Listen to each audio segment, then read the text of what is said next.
Hello दोस्तों, मेरा नाम मोहित कुमार और आप देख रहे हैं मेरा चैनल एम के स्टडीज़, जहां मैं अलग अलग एजुकेशनल टॉपिक्स लेता हूं और आपको उसके बारे में पढ़ाता हूं।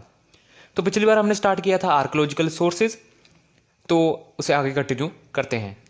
तो पिछली बार हम कर रहे थे आर्कोलॉजिकल सोर्सेज और उसमें हमने टाइप्स भी की थी, जैसे कि इंस्क्रिप्शंस, क्वाइंस एंड मोन्यूमेंट्स। तो आज हम इंस्क्रिप्शंस टाइप स्टार्ट करने जा रहे हैं।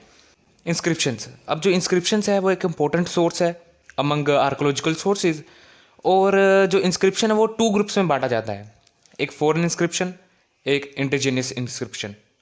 तो अब हम पहले फॉरेन इंस्क्रिप्शन पढ़ेंगे क्योंकि ये सिर्फ टू इंस्क्रिप्शंस हैं, उसके बाद हम इंडिजिनियस इंस्क्रिप्शन पढ़ेंगे। तो चलिए स्टार्ट करते हैं।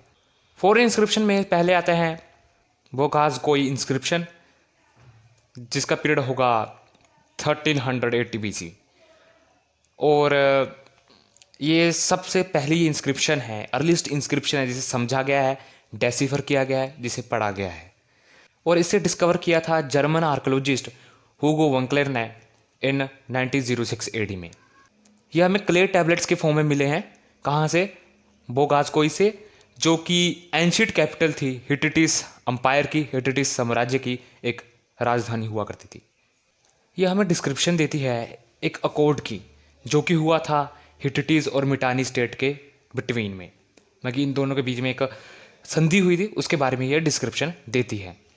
और इसमें 4 वैदिक डाइटीज, मतलब कि 4 देवताओं के बारे में भी मेंशन किया गया है। कौन से? इंद्र, मित्र, वरुण, नसत्य।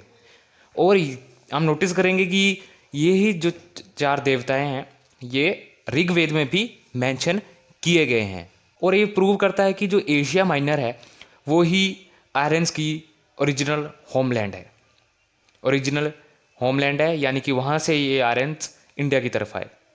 और ये सेंट्रल एशिया थ्योरी को भी कंफर्म कर देता है। सेंट्रल एशिया थ्योरी ये भी इंडिकेट करता है कि जो आर्यन है वो सेंट्रल एशिया से इंडिया आए थ्रू ईरान, ईरान से होकर सेंट्रल एशिया से इंडिया आया है, ये भी हमें बताता है।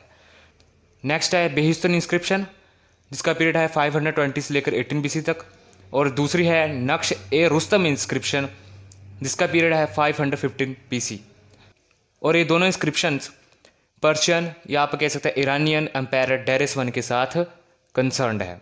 फर्स्ट इंस्क्रिप्शन के अकॉर्डिंग, कौन सी? बेहिस्टन इंस्क्रिप्शन के अकॉर्डिंग, जो डेरिस वन है उसने गदर और जो शतागु है उसे अपने अंडर ले लिया, अनेक्स्ड कर लिया, यानी कि अपन अनेक्स्ड यानी कि अपने पावर के बुलबुत्ते पर अपने अंडर ले लिया।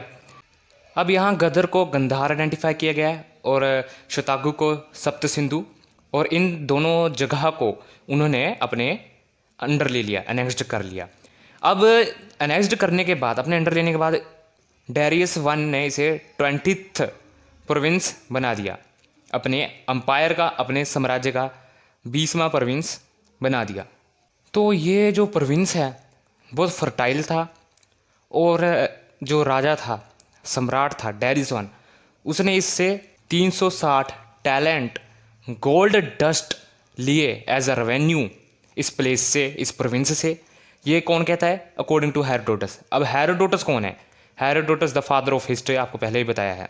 अब दूसरी इंस्क्रिप्शन के अकॉर्डिंग, कौन सी?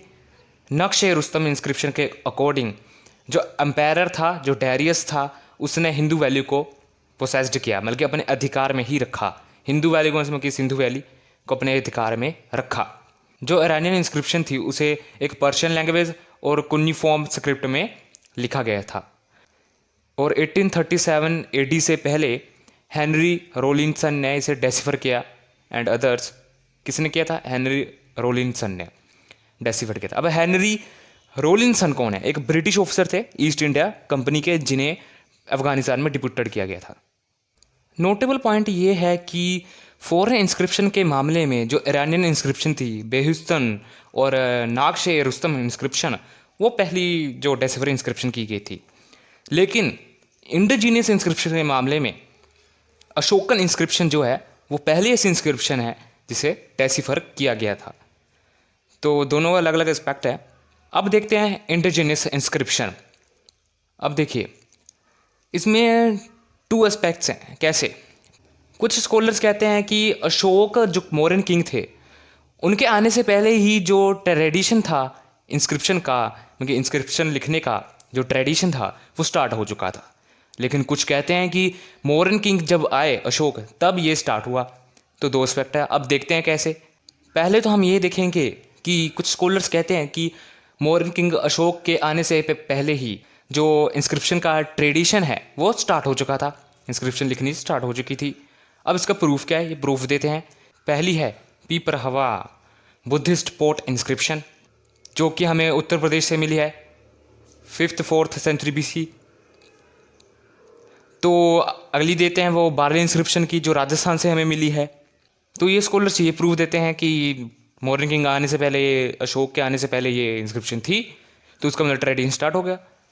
अब दूसरी तरफ क्या कहते हैं स्कॉलर्स, दूसरी तरफ स्कॉलर्स कहते हैं कि भाई जब मौर्यन किंग आए तब से स्टार्ट हुई, जो अशोक आए तब से स्टार्ट हुई एक परंपरा इंस्क्रिप्शन लिखने की।